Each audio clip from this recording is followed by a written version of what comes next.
The Biomosaic Skies. Chakra Elan. My grandmother used to tell me stories of how the sky used to be smooth. Beyond the clouds during daytime, the atmosphere was always an uninterrupted blue, silk-like veneer, hiding the mysteries of the cosmos beyond. This was before the precipitation happened. One day without warning, the sky's azure tinges were replaced with a paler, yellow canvas. Smoothness became membranous, forming a continuous mosaic of yellow spheres along the lining of the sky. When I was a kid, our kindergarten teacher made us paint pictures of the sky before the precipitation. It was simple: take a brush, dip it in light blue paint, and swipe it across the canvas. We were then told to paint horizontal bubbles at the top of the canvas to mark the alien boundaries that sequestered us from outer space. My friend, Sarah, cried when she was done with her painting. Upon asking her, she said that we were trapped in by the mean aliens. She was not entirely wrong. Our entire atmosphere was strangely bubble-wrapped within an impermeable matrix. Exploration of space was impeded by the mosaic of spheres. Named the Biomosaic, the bubbles prevented the exit of any new satellites or spacecraft into space. I remember our teacher telling us that a huge missile would be sent out that very day to destroy the bubbles and we would have blue skies once more. But the next day's newspaper left us all disappointed.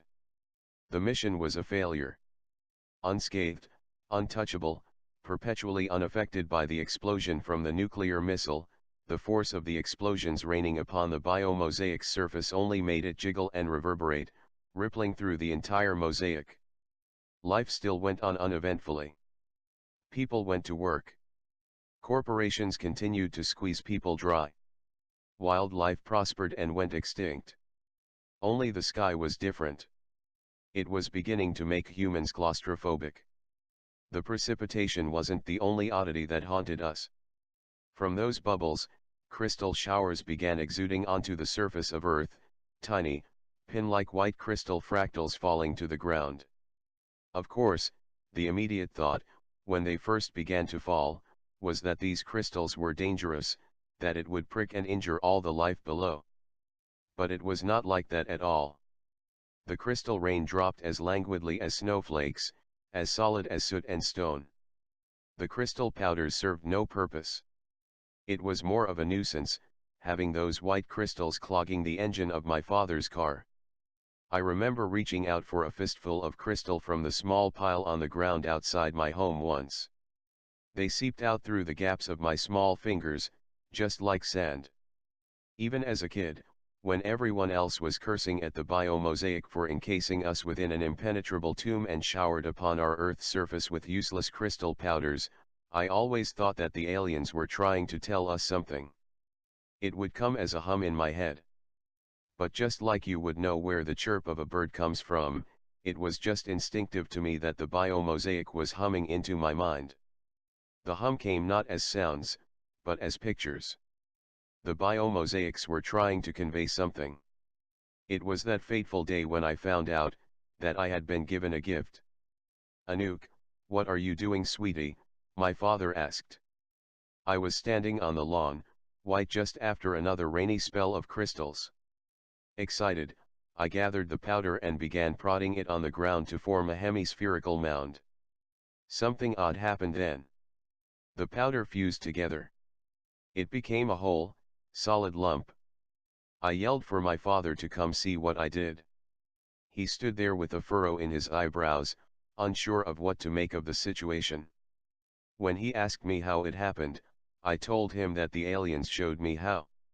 "I'm going to build a castle next," I announced, grabbing more of the extraterrestrial granules. The hum in my head was getting stronger. The aliens want a long pole stretching for the sky. For the first time in my childhood, Father shouted at me to drop the crystals from my hand. He proceeded to lift the solid lump of amalgamated powders from our lawn, and threw it over our fence as one would a dirty dog. Without an explanation, I was brought into the house. After the incident, Father insisted I be homeschooled. I was separated from the other kids, from the outside world, and my abilities kept secret from the world. My parents became jailers. What was love was now replaced with the provision of basic necessities. They rarely spoke to me, choosing instead to keep me in the room. All I had for company were the voices of the biomosaics in my head. They kept humming out pictures for me to see in my mind's eye. There was one of a crystal palace, another of a pyramid, but often, it would be one of a simple tower, stretching from the ground to the sky. Every time the crystal rain happened, their voices would grow stronger. My hands shook, eager to shape the tower they so desired, but I wasn't let out for a very long time. Asterisk. 26 years had passed since I was that little girl on the lawn. Adulthood had a funny way of playing tricks on the way I viewed the world. What was once my blessing, to receive messages from the biomosaics, I now looked at as a curse. Humans were surprisingly communal when it came to abhorring the biomosaics. They were united in their feelings of being trapped by the alien life forms. Crystal rain piled the Earth's surface up, hilly mounds forming here, there, everywhere. We learned to live with it. I couldn't keep the voices of the biomosaics at bay. Just like the piles of crystal everywhere, I compartmentalized it somewhere deep within my mind. I went to work and stayed out of trouble. Mother had scared me into thinking that those who claimed they heard the voices of the aliens would be locked up in a mental institution far, far away. Not a day went by when I yearned to take those fine granules and shape them into something tangible.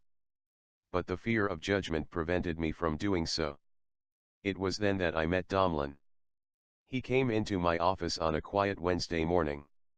My eyes appraised his frayed straw hat, plaid shirt, faded jeans, and shoes caked with dried mud and soil. He walked into my office, clearly a man out of place in the city. Still, he seemed comfortable being there. Giving out a toothy smile, he adjusted his straw hat and said, "The name is Domlin, miss." He had an unforgettable face, his voice easily overcame by the creak of the ceiling fan. It would have seemed that this slight man had never been angry about anything. He did not even seem too perturbed by anything. "How may I help you, Domlin?" I offered him a seat, to which he declined. The stranger stood in front of me, a serene smile plastered across his sun-beaten face. "Miss, I am a farmer from upstate, about 60 miles from here. In Shile." "That's the one, miss." He adjusted his hat. The hands were empty, calloused, yet somehow comforting to see. "We grow them potatoes out there." "Why are you here today?" I asked him. The smell of the grass was strong in his odor. Earlier that week, there was a report of a huge inundation of crystal rain on the fields in Shile. It had impeded farm work considerably. The white veneer of crystal powder clogged the soils and farm equipment, making it hard for the harvest to continue. He did not have to use his words. He reached for his pocket to grasp at a pile of those white crystals from the sky. Scattering the powder on my already messy table, I could not help but be annoyed by his actions. Then, he did something amazing. In front of my very eyes, he brushed the powder to form a small mound on my table, as one would do when they were to build the base of a sandcastle. I watched the tiny fragmented lines between the crystal particles vanish. One by one, they began melding towards one another. He continued brushing them together, shaping the lump to form a more conical appendage protruding off my tabletop. When he was done, the crystal fragments had solidified under his mysterious touch. A cone was laid on my table, solid and whole. He picked it up and handed it to me, smiling at the slight tremor of awe in my hands. "You can shape the crystals too." He nodded. It was then I realized that the others might be watching. "Put it away," I hissed.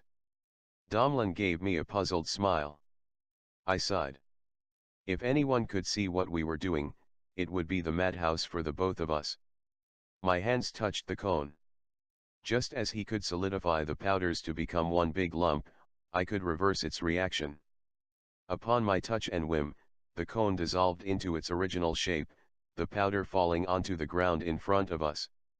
The excitement on his face was clear. He pointed a shaking finger to the biomosaics in the sky through the window and said, they have been telling me to come get you.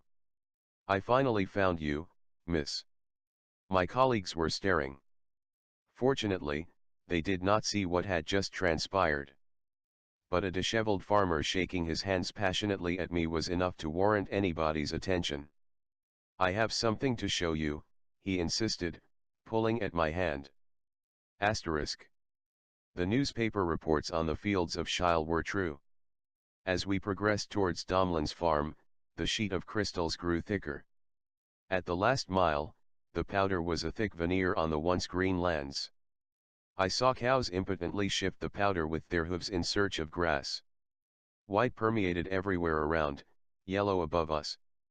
The sleet of crystal rain was unyielding, focused upon Domlin's farm. Nothing prepared me for what was waiting at his farm. The farmer was pleased to see my mouth agape when we got out of my car. Standing in front of me was a white, crystalline tower stretching 60 feet above the ground. You built this? I asked, tracing my hands along the smoothness of the building.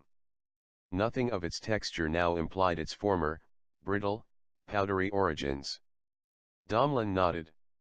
He scooped up a handful of the white crystal powder from the ground and pressed it against the outer wall of the tower. I watched, awestruck, as the building absorbed the powder, and grew just a little taller. My knees weakened. How did you learn how to do this? I asked weakly. I heard voices, miss. I did. I know it sounds to you as though I am addled, but I am not. Voices? Whose? What kind of voices? Beg pardon, miss, I don't want to sound crazy. Be as honest as you can, Domlin, I said firmly. I'm not here to take you to the madhouses. I heard the aliens, miss, he pointed to the biomosaic spheres hanging above us. I heard them call out from up above. Them things up there, they are trying to tell us something. The tower stood tall and majestic in front of me. Simple circular walls, tunnel-like and moving vertically to the top. Domlin did not know architecture, and never questioned the fact that the tower stayed in place, upright without a single modicum of foundation. It neither swayed in the wind nor reverberated when he knocked on its wall. After years of repressing my purpose in life, the tower was a testament to the life people had created for me. My parents, my teachers, society, all of them had methodically tried to efface the one ability I was given by the biomosaics. My hands trembled, eager to unlearn all the untruths I had been fed all my life. Go on, miss, Domlin urged me. I needed no second invitation. 2 hands dug at the crystal powders on the ground. My heart thumped. The hums of the biomosaics resonated strongly in my mind. Tower, tower, the biomosaics hummed. I could see what the aliens wanted us to build. Pressing my hands against the wall of the tower, I watched as the powder vanished into the crystalline structure. The walls pushed upwards, slowly heading towards the sky. Alas, I have found my purpose. Asterisk. Domlin and I got to work immediately. He was tasked to fashion the insides of the tower. I brought buckets of the crystal powder to the construction site and melded it against the walls. As it absorbed what I fed, the tower continued to grow. Domlin busied himself inside the crystal carapace, building spiral staircases and smoothing the walls. We rarely spoke. There was not much to be said between us. We were brought together by a singular purpose. When two people were connected in the most primal of ways, the mind, there was no need for talk, love, or even sex. But trouble was on the horizon. As the tower stretched towards the biomosaics, it began warranting public attention. The fear slowly proliferated throughout the state. People came from far and wide, trying to catch a glimpse of the crystalline tower. Domlin and I remained rooted in our duties. I fed the tower, he shaped it. I fed it, he shaped it. The tower was almost done by now. It stretched so high into the sky, I could not see its tip. As the tower continued growing, so did the humming of the biomosaics in my mind. The language was incomprehensible, but it urged us on to work harder, faster.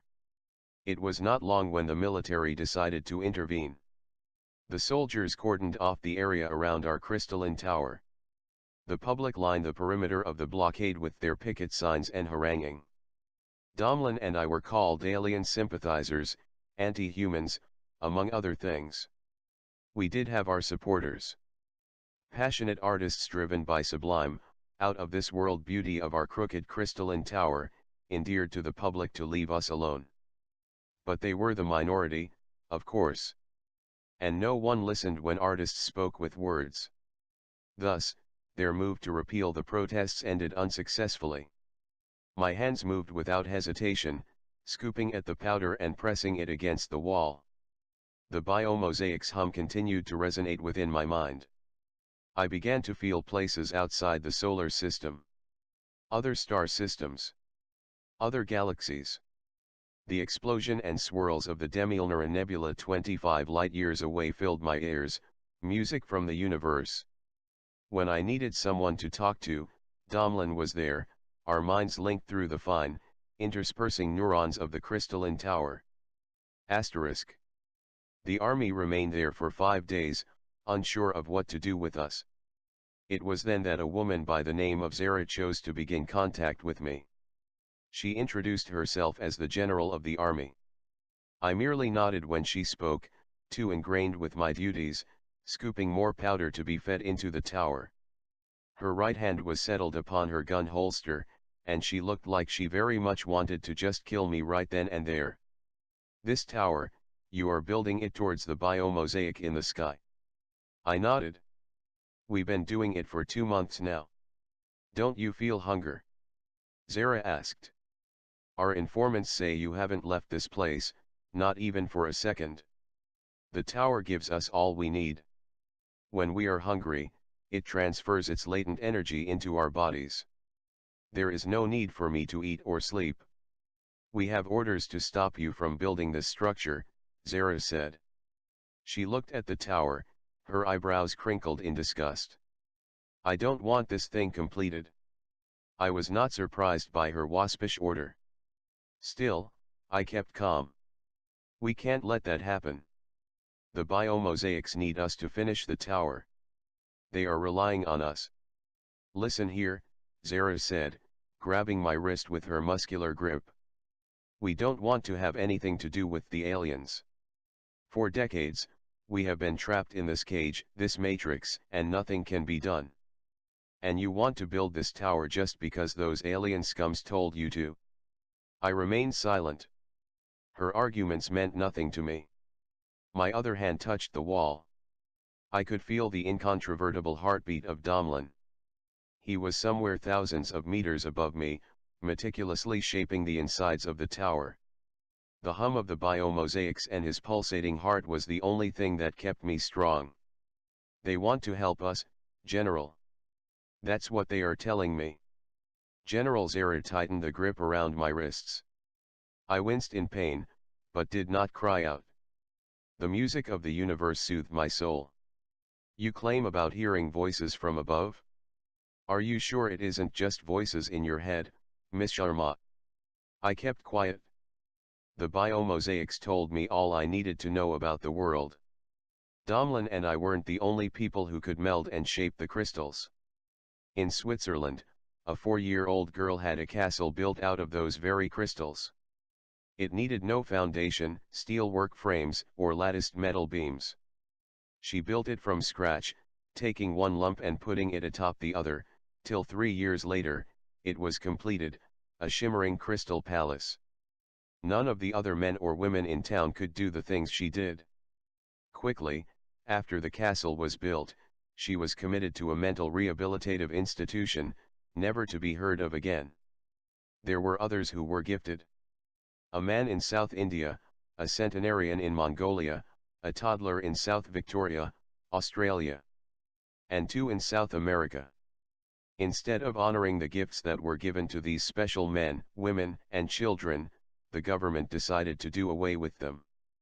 Most of them were locked away, just like the little girl. 2 were killed because they defied the imposed dogma. The barrel of a gun was planted to the side of my head. "Continue building it and I will blow your head off," she ordered. The Biomosaic's hums reverberated in my brain. They told me what to say. "You wouldn't dare shoot me in front of all these people," I said hollowly. It was not a challenge, just a fact. I could feel her swallow the saliva formed at the back of her mouth. The shouts and chants from the people around us grew louder. Some called for my death. Others weren't sure of what to feel. "You and Domlin are found guilty of unnatural transgressions with the Biomosaics."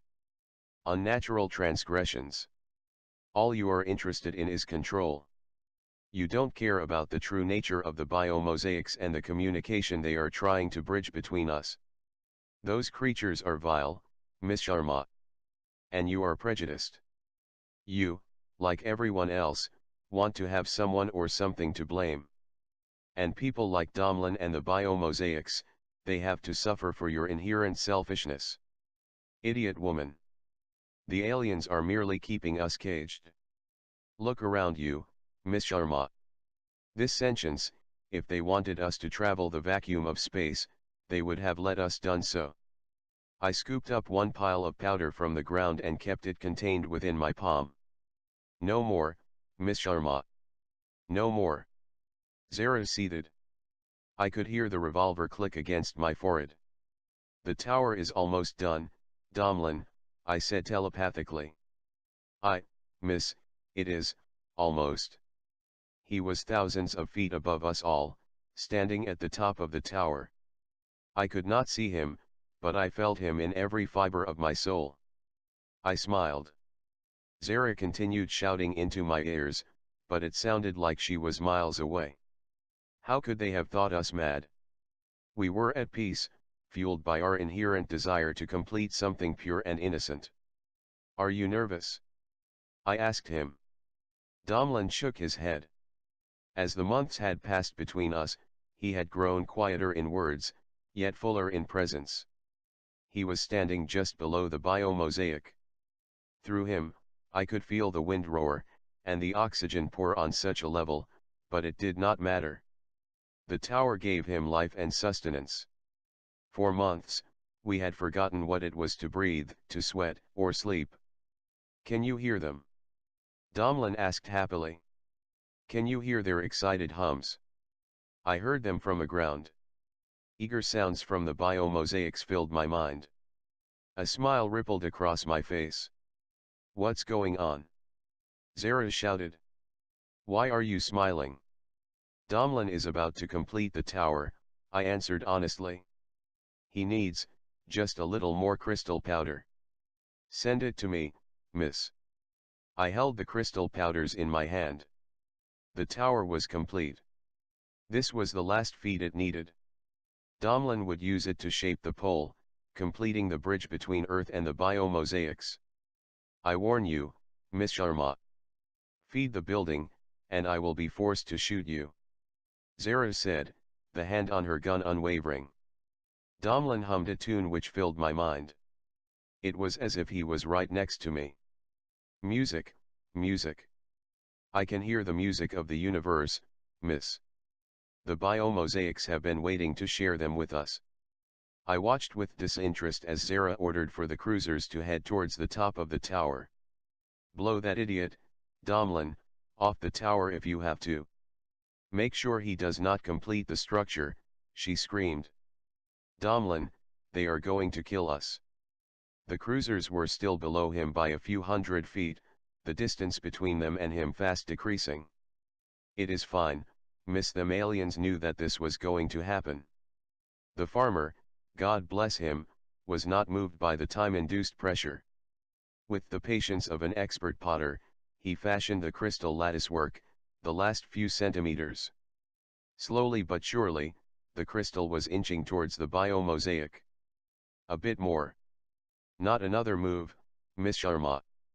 Zara repeated her warning. "Miss, I need just a little more powder," Domlin relayed the message. Ah, the farmer. Always so polite and never overbearing. It was ironic to find a man incapable of rudeness build a structure that went against the rules of civilization. The crystal powder was in my hand. The crowd still continued with their hollering and haranguing. Domlin's voice interspersed with the biomosaics in my head. I knew what was at stake. The cruisers were already at Domlin's level, missiles aimed at the farmer, ready to pulverize him into a million pieces. I pushed the last of the powders into the crystalline tower. Instantaneously, Domlin received it at the top, thousands of meters above. He only had to pinch the last crystal and push it into the smooth surface of the biomosaic. And it would be complete. Everything was suddenly quiet. Goodbye, Domlin. Goodbye, miss. The silence was immediately sequestered by the loud whooshing of missiles fired towards Domlin. From the side of my head, I heard the loud bang of a gun. I never had time to know what happened. The explosion was too intense for my eyes to perceive. But I heard it, loud and clear in my mind. I heard the universe. Even better, I could hear life in other planets, other systems. Asterisk. They say that when you die, only the body goes. It is quite a hard notion to conceive. But, that didn't happen to me when Zara pulled the trigger. I could still feel the presence of my arms and legs. In that bright light, I took a deep breath. The diaphragm constricted. My ribcage rose. I moved my fingers, touching my nose, lips, and teeth. I was not dead. It was not the explosion that blinded me. The completed crystalline tower had extended a pseudopodium to envelop me from the blast of Zara's gun, encasing my entire body within a protective shell. The music of the universe continued. I heard language. Language that came from other planets, in sounds I never would have imagined existed. Domlin. I'm here, miss.